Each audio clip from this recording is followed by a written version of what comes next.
Stationery शॉपच्या बाहेर poster लावलेलं होतं आणि त्या पोस्टरवर लिहिलेलं होतं, पुस्तकं माणसाला रद्दी होण्यापासून वाचवतात.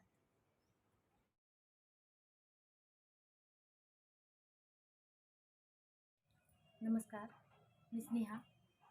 हा माझा पहिलाच व्लॉग आहे आणि हा या यूट्यूब चॅनलवर आपण वेगवेगळ्या विषयांच्या पुस्तकांची समरी पाहणार आहोत.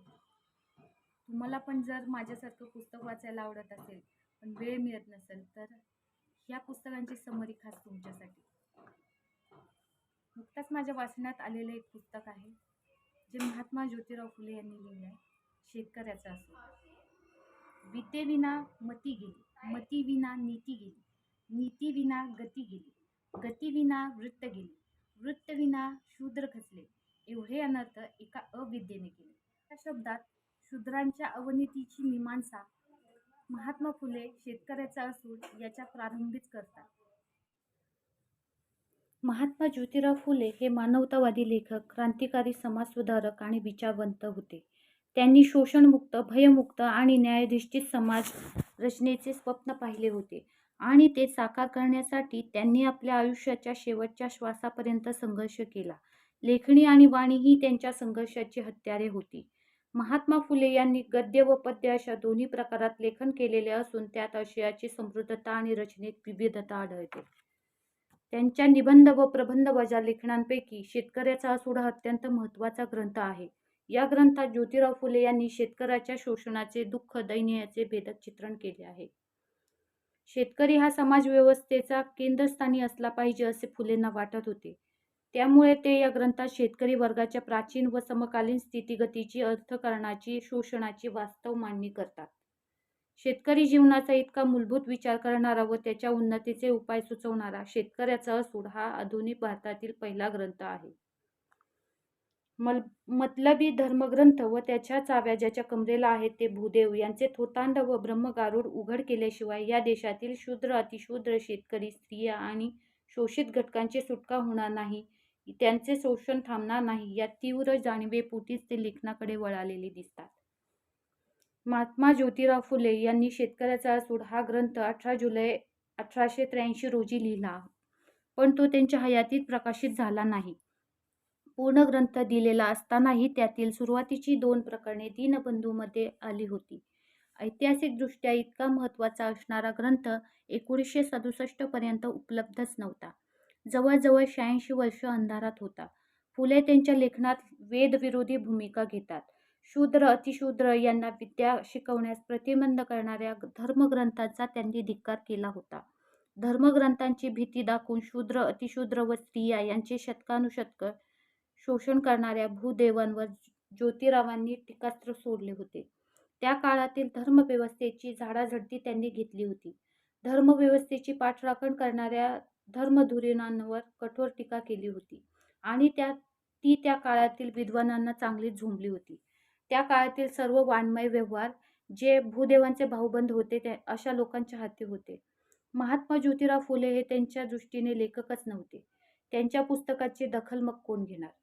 शूद्र, अतिशूद्र, स्त्रिया आणि सर्व शोषित घटक हा महात्मा फुले यांच्या नेहमीच चिंतेचा व चिंतनाचा विषय राहिलेला असला तरी त्यांनी आपल्या लेखनात सतत शेतकऱ्यांबद्दल लिहिले.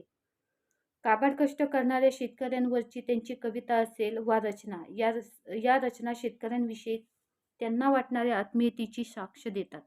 अर्थात एवढ्यावर त्यांचे समाधान होत नाही, म्हणून त्यांनी शेतकऱ्याचा असूड हा स्वतंत्र ग्रंथ लिहून शेतकऱ्यांच्या प्रश्नाला वाचा फोडली.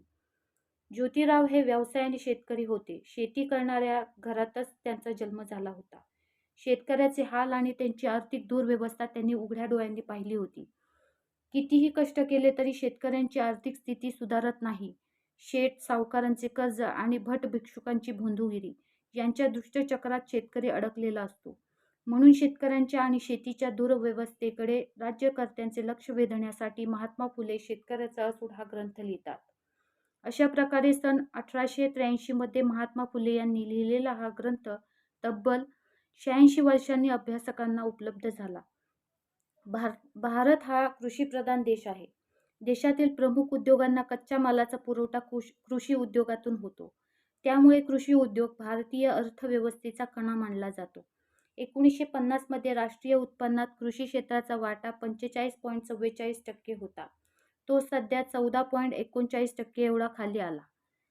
याचा अर्थ असा होतो की क्षेत्रातील प्रचंड उत्पन्न घटले. परिणामी 1995 ते 2018च्या 23 वर्षाच्या काळात भारतात एकूण 3,54,411 शेतकऱ्यांनी आत्महत्या केल्या. ही भारताच्या दृष्टीने अत्यंत गंभीर बाब आहे. कोरोना विषाणूच्या महामारीत अत्यंत विपरीत परिणाम शेतकरी जीवनावर झालेला आहे. असूड प्रतीक. शेतकऱ्याचा असूड या ग्रंथाचे शीर्षक वैशिष्ट्यपूर्ण आहे. असूड कडक मर्याई भक्त असणाऱ्या पोतराजाकडे असतो.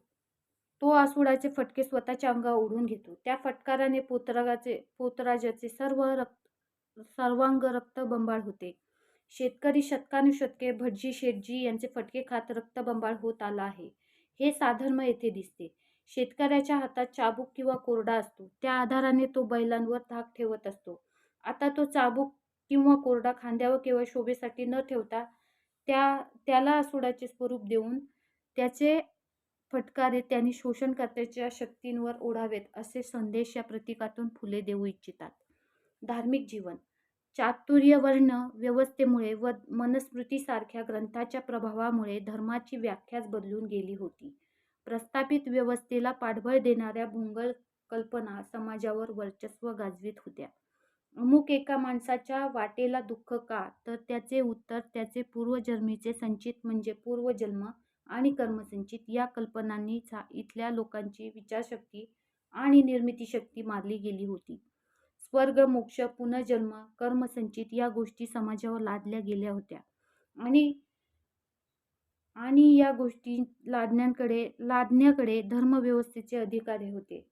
धर्माच्या नावाखाली भोंदूगिरी, स्वार्थपरायणता व फसवणूकगिरी सुरू होती. धर्माच्या नावाने प्रचंड लूट सुरू होती, हे स्पष्टच दिसते. हजारो वर्ष शिक्षणाची परंपरा नसणाऱ्या शूद्र अतिशूद्रास धर्माच्या नावाने नागविले जात होते. त्यांना कोणत्याही विधी करण्याचा अधिकार नव्हता. बाजीरावाच्या काळात तर धार्मिक जीवन अत्यंत नीच अवस्थेला पोचल्याचे दिसते. पेशवे ब्राह्मण असल्याने त्यांनी जुन्या धर्मग्रंथांना कायद्याचे स्वरूप दिले होते. बाजीराव हा अत्यंत स्त्रोण्य व अफाट उदाया माणूस होता. स्वतःच्या मनोकामना पूर्ण करण्यासाठी बाजीराव साहेबांनी भल्या भल्या घरातील स्त्रियांच्या अब्रू धुळीला मिळवल्या. कित्येक माता भगिनींनी बेअब्रूच्या भीतीने आत्महत्या केल्या. दानधर्माचा वर्षाव ब्राह्मणांवर केला जाई. जवळजवळ 40,000 भिकार आणि लोभिष्ट ब्राह्मण भिक्षुकांसाठी लाखो रुपयाचा चुराडा करून जेवणावळी सुरू होत्या. त्यांना दक्षिणा देण्यात प्रजेचे लाखो रुपये उधळी, मग ते ब्राह्मण विद्वान असो वा नसोत. या प्रकारच्या सर्व गोंधळामुळे धर्मजीवन विस्कळीत झाले होते. धर्म अधर्माच्या अनैतिकतेच्या मार्गाने जात होता. त्यामुळे असंतोष निर्माण होत होता. सत्ता त्यांच्याच हातात असल्याने कुणीही ब्राह्मणांच्या विरोधात बोलायला तयार नव्हते. ब्राह्मणांविरुद्ध बोलणे म्हणजे धर्मविरुद्ध बोलणे असे समीकरण झाले होते. धर्म कोठेच नव्हता. होती ती केवळ फसवणूक, दंडगाई आणि सर्वसामान्य लोकांची पिळवणूक. ब्रिटिशांच्या आगमनानंतर देशात विवेकाचे वारे वाहू लागले अशी सर्वसामान्य लोकांची धारणा होती. परंतु 1858च्या जाहीरनाम्यात इंग्लंडच्या महाराणीने धार्मिक रीतिरिवाज आणि सामाजिक परंपरा ढवळाढवळ करण्याची आमची मुळीच इच्छा नाही असे सांगितले. म्हणजे तेथील सरंजामी व्यवस्था, धर्मव्यवस्था कायम ठेवून ब्रिटिशांना तेथील राज्य करायचे होते. पेशवेकाळ आणि ब्रिटिश काळ अंमल या दोन्ही कालखंडात धार्मिक बाबतीत फारच फरक दिसत नसला तरी नव्या कायद्याची भीती ब्राह्मणांच्या मनात निर्माण झाली होती.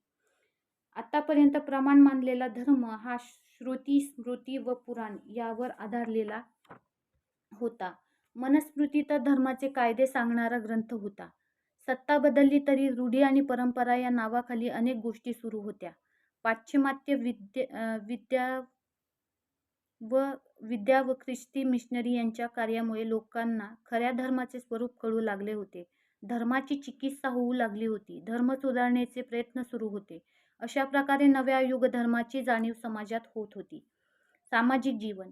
धार्मिक बाबतीत समाज जसा तसेच उत्तर पेशवाईतील सामाजिक जीवनही निकृष्ट अवस्थेला पोचलेले होते. या काळात पुण्यातील ब्राह्मणास फार मान होता.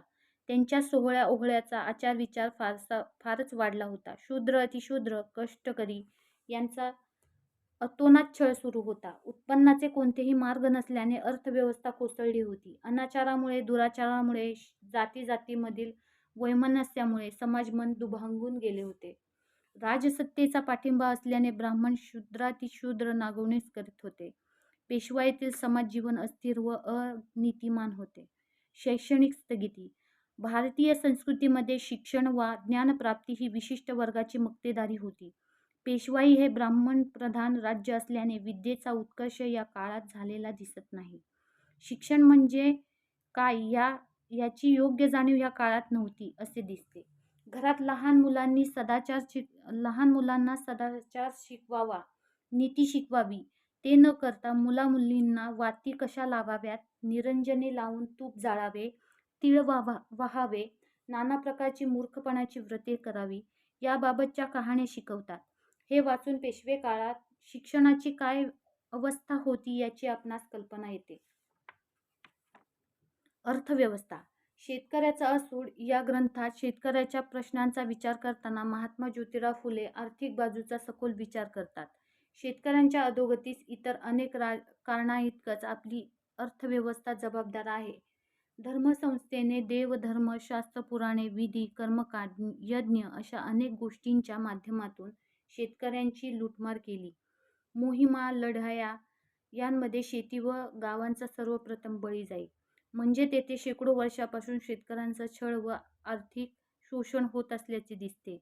प्रस्तुत ग्रंथात महात्मा ज्योतिराव फुले यांनी शेतीचा घसरता दर्जा व घटते उत्पादन, तिच्यावर पडणारा अवाजवी बोजा, जमिनीचे हस्तांतरण, जंगलविषयक कायदे, शेतकऱ्यांचा कर्जबाजारीपणा, शेतकऱ्यांची आत्महत्या, शेतकऱ्यांची विविध मार्गांनी केली जाणारी लूट, नोकरशाही, सावकारशाही व पुरोहितशाही शेतकऱ्यांचे जगणेच मुश्कील केले होते.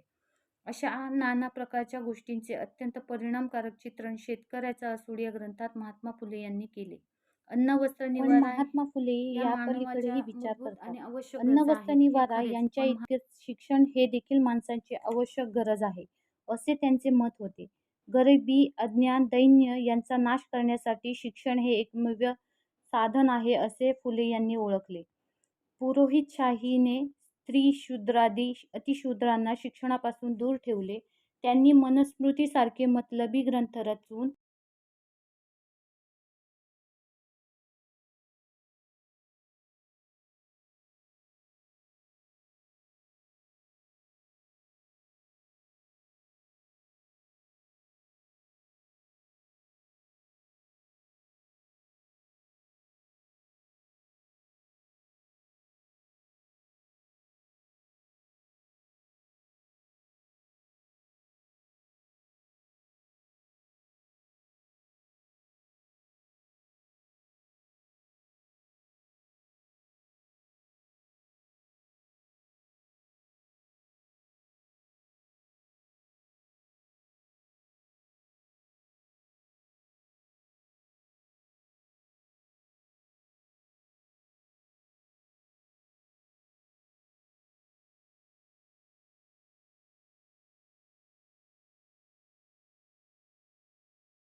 त्यांच्या अनेक पिढ्या शिक्षणापासून वंचित ठेवल्या.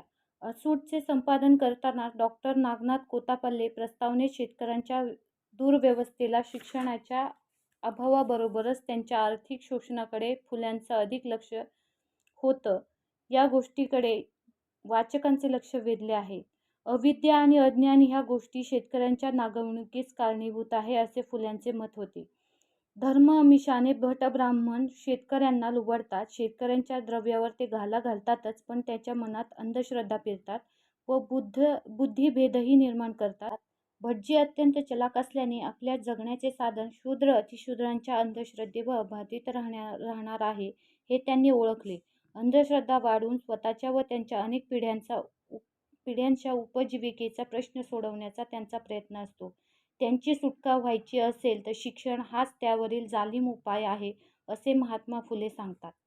आजच्या काळात एकूणच सामाजिक, आर्थिक, राजकीय परिस्थिती लक्षात घेता आजच्या काळातील तरुण पिढीला महात्मा ज्योतिराव फुले यांच्या विचारांची गरज आहे असं वाटतं. तर हा व्हिडिओ तुम्हाला जर आवडल्यास किंवा हे पुस्तक आवडल्यास त्याची लिंक मी खाली डिस्क्रिप्शनमध्ये देत आहे. ॲमेझॉनवरून तुम्ही खरेदी करू शकता. आणि हा व्हिडिओ जर तुम्हाला आवडला असेल, तुम्हाला जर वेगवेगळ्या पुस्तकांची समरीज पाहिजे असेल तर नक्कीच कमेंटमध्ये कळवा. हा व्हिडिओ जर तुम्हाला आवडला असेल तर लाईक करा, शेअर करा आणि चॅनलला सबस्क्राईब करा.